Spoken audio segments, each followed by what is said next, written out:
Hello students, how are you all. आज हम पढ़ेंगे principles of growth and development.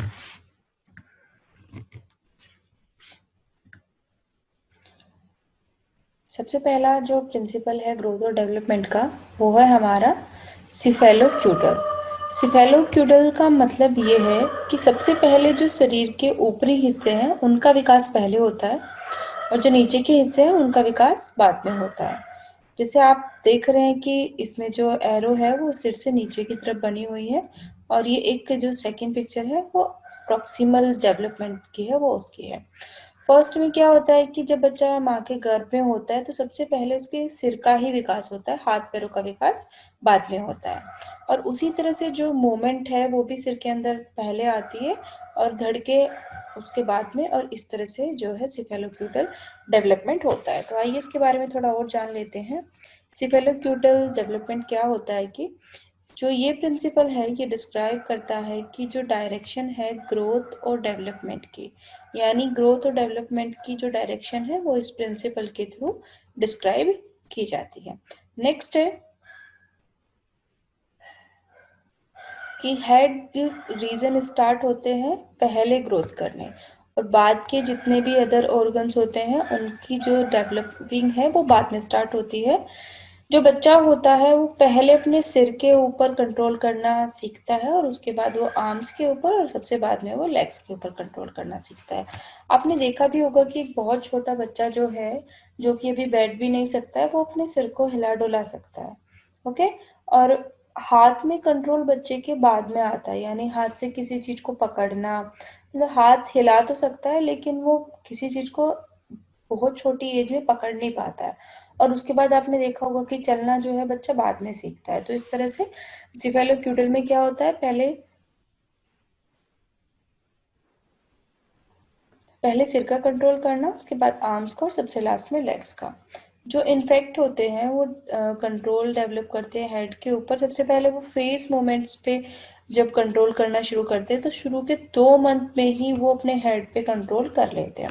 उसके बाद के कुछ मंथ्स में वो जो एबल हो जाते हैं अपने आप को थोड़ा सा ऊपर उठाने में और अपनी आर्म्स का यूज भी वो करने लगते हैं। आपने देखा होगा ना, छोटे बच्चे को, एक लगभग 5 या 6 मंथ का जो बच्चा है वो अपनी आर्म्स के सारे हल्का सा ऊपर उठ जाता है और बाद में वो कंट्रोल जो करता है गेन वो अपनी लेग्स के ऊपर करता है और ट्रैवल करने में, स्टैंड करने में, वॉक में, रन, जंप, क्लीन में वो धीरे धीरे जो है निपुण होता चला जाता है।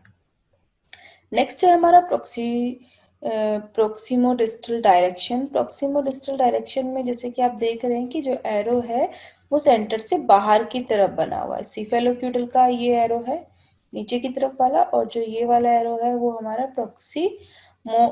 प्रोक्सिमोडिस्टल का है।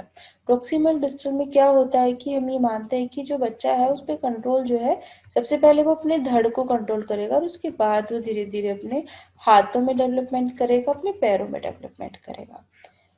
इसको भी देख लेते हैं। The process of proximodistal from centre और middle to periphery directions. Development process from near to far, outward from center axis of the body toward the extremities. यानी कि पहले सेंटर का विकास होगा और उसके बाद में हाथों का, और उसी तरह से कंट्रोल की बात आती है। ये थोड़ा सा इसको भी देख लेते हैं प्रोक्सिमल डेवलपमेंट के बारे में क्या बोला गया है।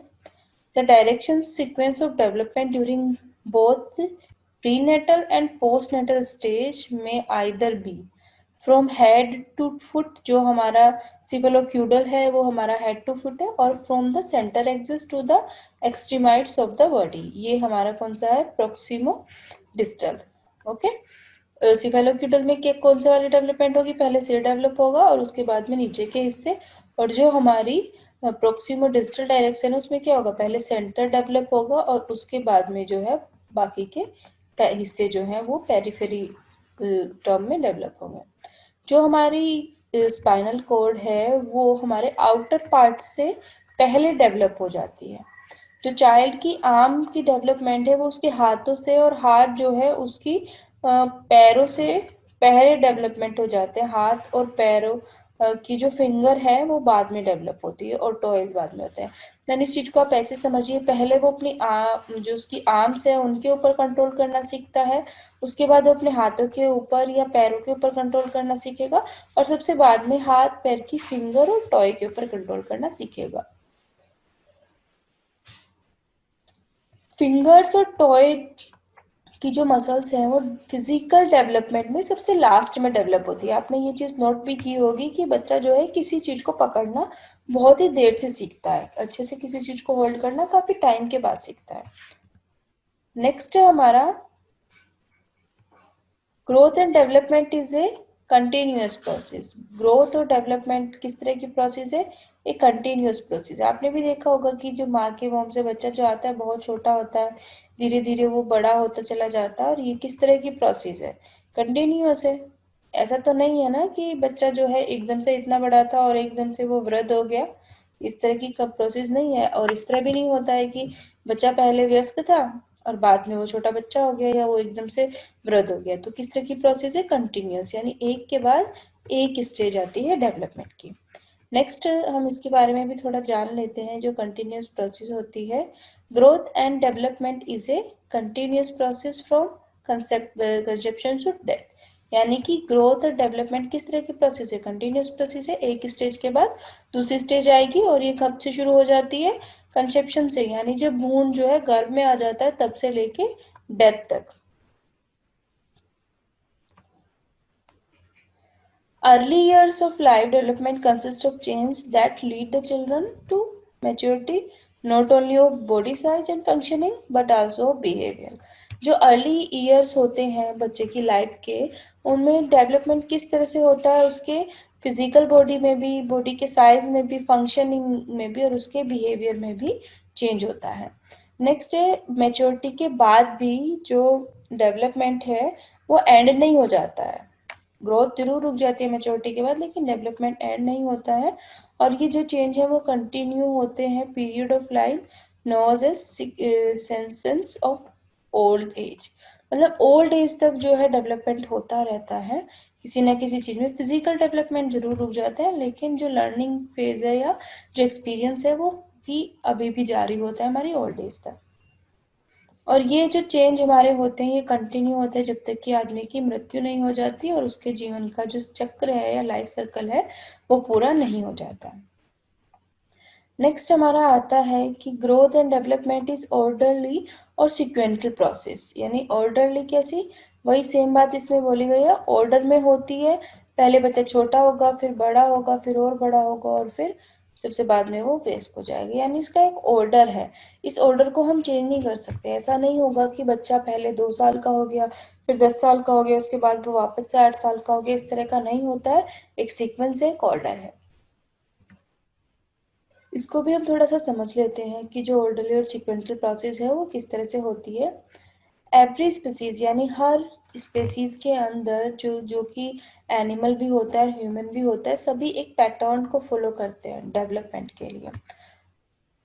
और ये जो पैटर्न होता है उस जाति के सभी व्यक्तियों के लिए सेम होता है।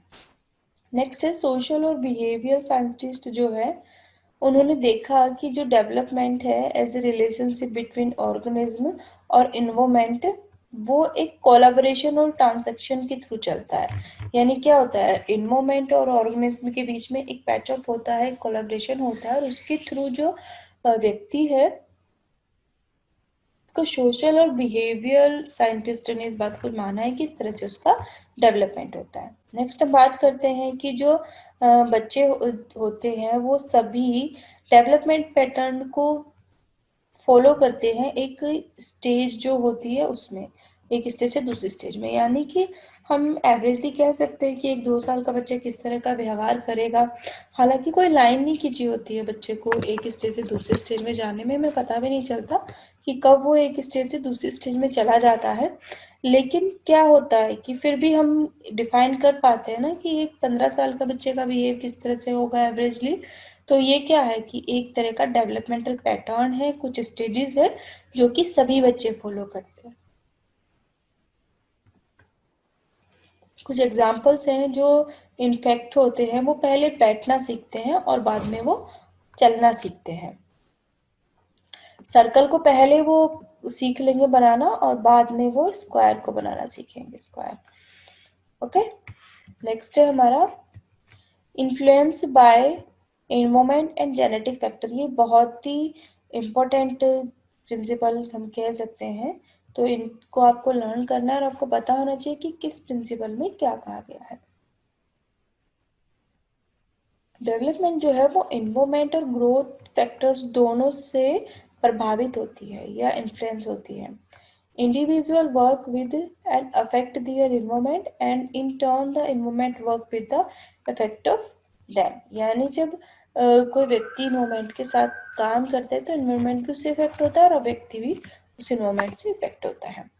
Growth and development is A predictable. Growth और डेवलपमेंट के बारे में हम भविष्यवाणी भी कर सकते हैं। यानी वही बात है कि हम अगर कोई कोई बच्चा 1 साल का है तो उसकी हाइट को देख के हम साइंटिफिकली बोल सकते हैं कि वो 5 साल का होने पे किस तरह की उसकी हाइट होगी, उसका बॉडी स्ट्रक्चर किस तरह का होगा, वो किस प्रोसेस से सीखेगा। यानी हम बच्चे के बारे में प्रिडिक्ट कर पाते हैं कि बच्चा हेल्थी होगा 1 साल के बच्चे को देख के, 2 साल के बच्चे को देख के। तो ग्रोथ और डेवलपमेंट के बारे में भविष्यवाणी की जा सकती है। नेक्स्ट है हमारा developmental development process. Development produce from simple to complex है। यानी जो डेवलपमेंट है पहले हम सिंपल चीजों के थ्रू डेवलपमेंट करते हैं और उसके बाद में हम कॉम्प्लेक्स चीजों के थ्रू डेवलपमेंट करते हैं। जैसे आपने देखा होगा, इस पिक्चर में भी आप देख पा रहे हैं कि शुरू में बच्चे जो है बहुत ही इजी टास्क को करना सीखते हैं और बाद में वो कॉम्प्लेक्स टास्क को करना भी सीख जाते हैं।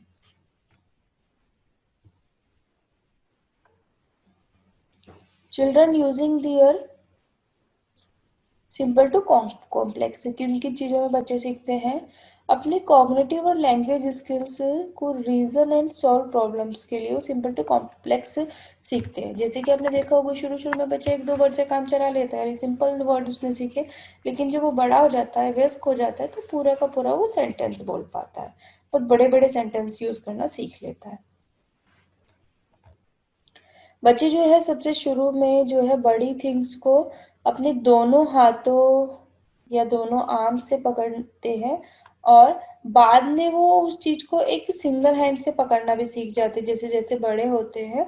और जैसे वो छोटे छोटे जो ऑब्जेक्ट्स हैं उनको सिर्फ हाथ से पकड़ना भी सीख लेते हैं। लेकिन शुरू में क्या होता है, बच्चे जो है अपने दोनों हाथों से पकड़ते हैं और उसके बाद में वो एक हाथ से पकड़ना भी सीख जाते हैं। Children when able to hold pencil first start draw circle. जब बच्चे जो है पहले पेंसिल को पकड़ना सीखते हैं तो वे सर्कल को बनाते हैं। सर्कल कैसा है, इजी है।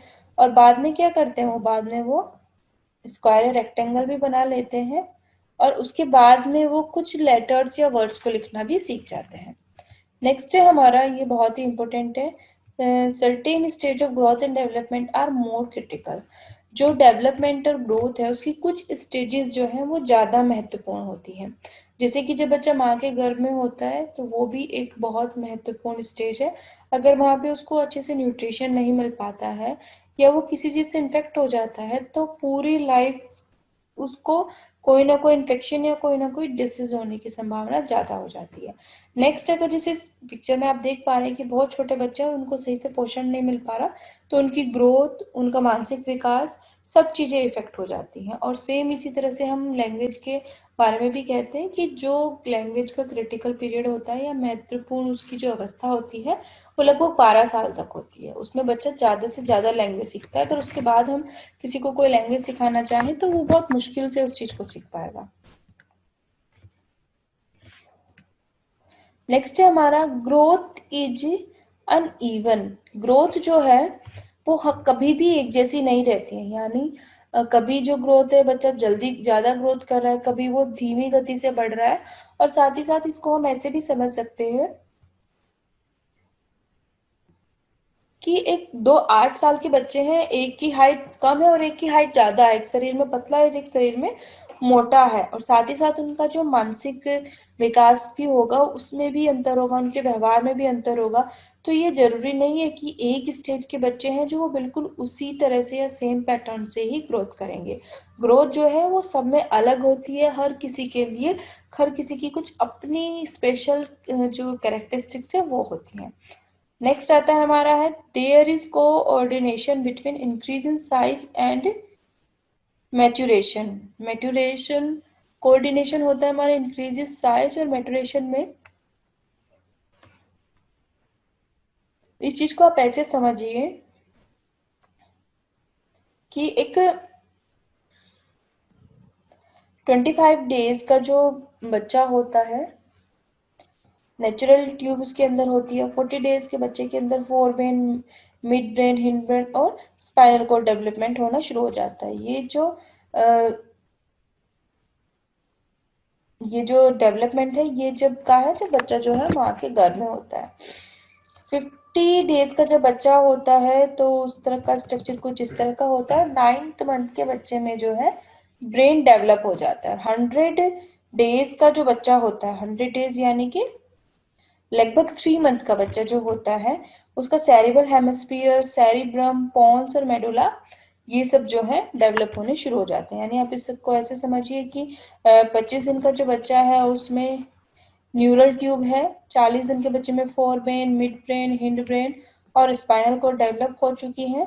50 दिन का बच्चा कुछ इस तरह का दिखता है, और जो 100 दिन का बच्चा है उसके अंदर सेरिबल हेमिस्फीयर, सेरिब्रम, पॉन्स और मेडुला ये सब डेवलप हो जाती है। और एक जो 9th मंथ का बच्चा होता है माँ के गर्भ में, वो पूरी तरह से उसका जो ब्रेन है वो डेवलप हो जाता है। नेक्स्ट इसके बारे में हम कुछ जान लेते हैं। Maturation refer to the sequential characteristic of biological growth and development. जो मैच्यूरेशन है उसको हम क्या बोल सकते हैं कि बायोलॉजिकल ग्रोथ और डेवलपमेंट का एक सीक्वेंस में होने की जो विशेषता है वो हमारा क्या है, मैच्यूरेशन। बायोलॉजिकल चेंज जो है वो सिक्वेंटली और ऑर्डरली होते हैं, और चिल्ड्रंस को नई एबिलिटीज देते हैं। Change in the brain and nervous system account largely for maturation.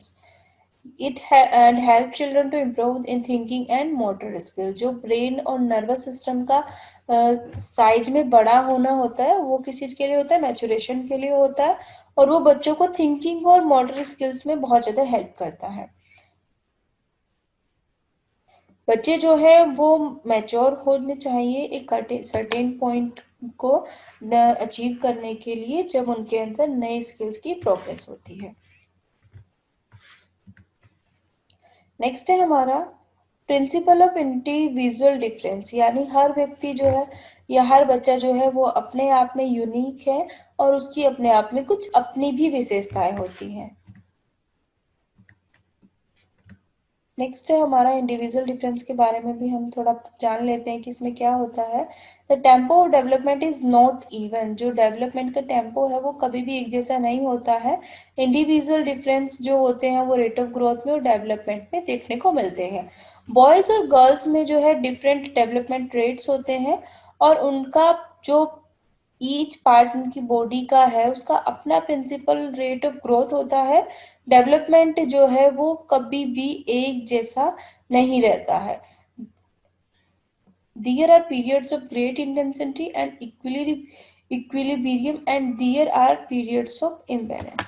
यानी कि जो हमें जो है डेवलपमेंट में बहुत ज़्यादा इंटेंसिटी, इक्विलिब्रियम और पीरियड ऑफ इम्बैलेंस देखने को मिलता है।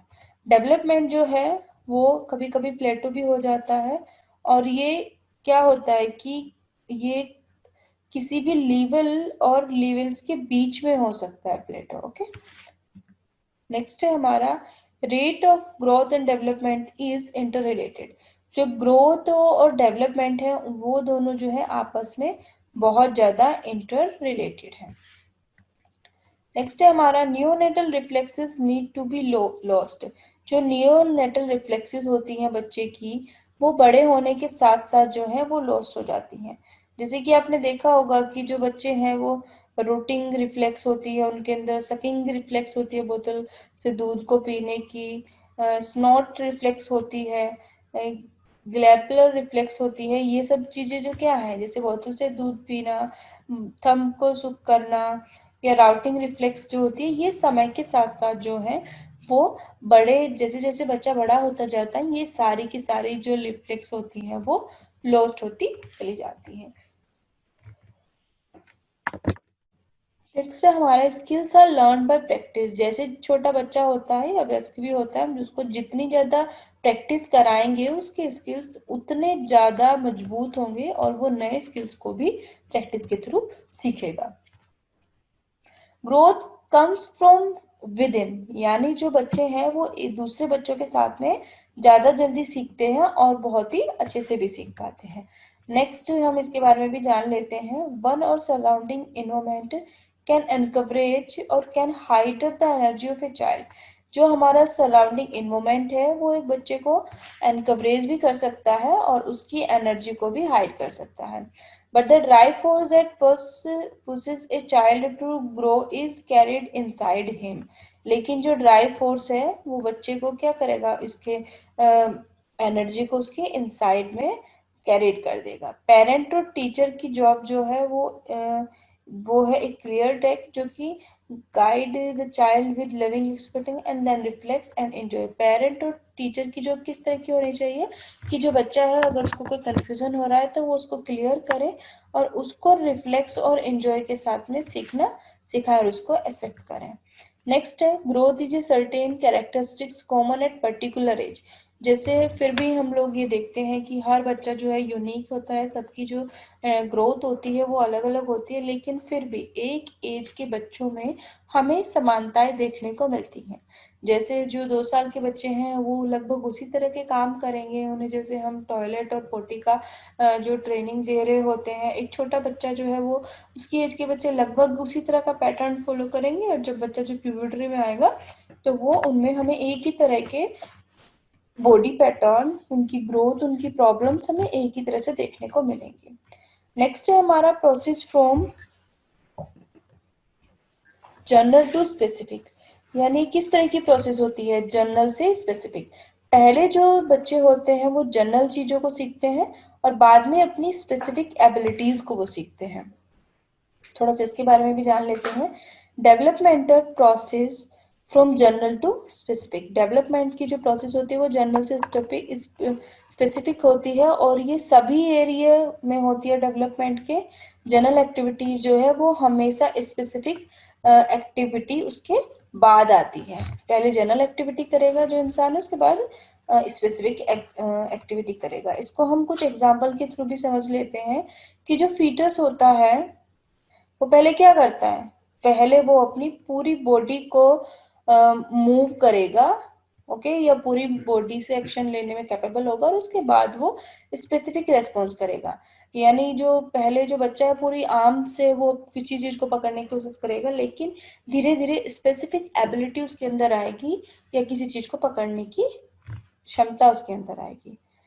Insects wave their arms randomly. They can make such specific responses reaching out from an object near them. पहले एक बच्चा क्या करेगा कि अपने पूरे धड़ को खिसकाएगा और उसके बाद अपनी आर्म से धीरे धीरे चल के या मतलब घसीट के थोड़ा तब अपने ऑब्जेक्ट तक पहुंचेगा। तो आई होप कि आप लोगों को आज का सेशन अच्छा लगा होगा और आपने जो प्रिंसिपल्स हैं उनको बहुत अच्छे से समझ लिया होगा। आज के लिए बस इतना ही। हमारी टेस्ट सीरीज